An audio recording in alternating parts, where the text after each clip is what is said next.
right.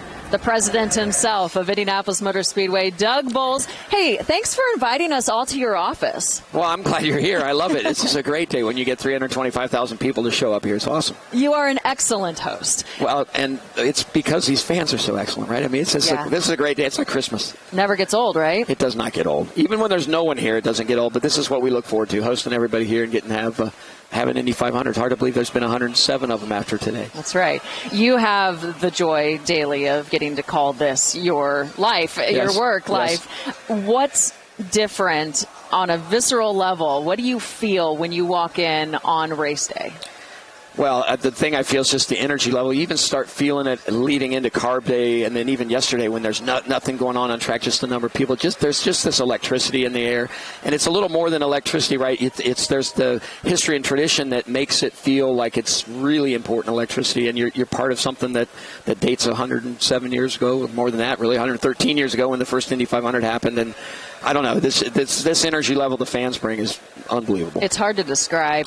This is going to be the largest crowd, as you've stated multiple times, since the 100th running. What do you credit to that growing interest? You know, it's funny. I don't know. I mean, it's really the fans have embraced it. The number of people that I've talked to over the last couple of weeks who are bringing people who've never been before. So I think when you fall in love with the Speedway and you come to the Speedway, you want other people to explain it and or experience it with you. And you can't really explain it unless you've been here. I tell people it's like that sunset you take a picture of, but you want to share with everybody. When you look at the picture, you go, it doesn't tell the story. That's what happened. You have to bring people here. So I think a lot of people just want to share it with others. And there really is something to being here in person. So many people are not able to. And there have only been a few times where we've been able to watch the race live. Not the case, once again, this year. They can watch it on a delay.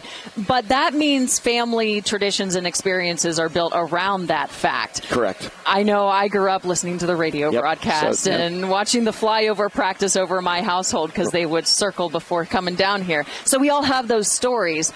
I want to know, what is yours? What was your family experience as a child for race day? So until I was 10, I wasn't allowed to come to race day. So we listened on the radio. That's what we did at home. We listened on the radio. And qualifying the weekends before, my dad and I would sit and listen on the radio and create these 3x5 cars and create our own little grid. So that's kind of where it was. And then really from race day when I was 10, 1977 was supposed to be my 47th in a row. You know, parking in the town of Speedway, we always parked in the same spot, walking up to the gate, coming through gate 1, going to our seats. I mean, that was it. But beforehand, it was listening on the radio with the family, and then just really. And back then, you didn't even get a delay broadcast, right? Because it wasn't live anywhere. But the radio network is a huge important part of our race, and a lot of people's best experiences listen on the radio. Now, this could be on a personal level, it could be on a professional level, on the sports level. If you could sit with one person to watch the start of the race, who would that be?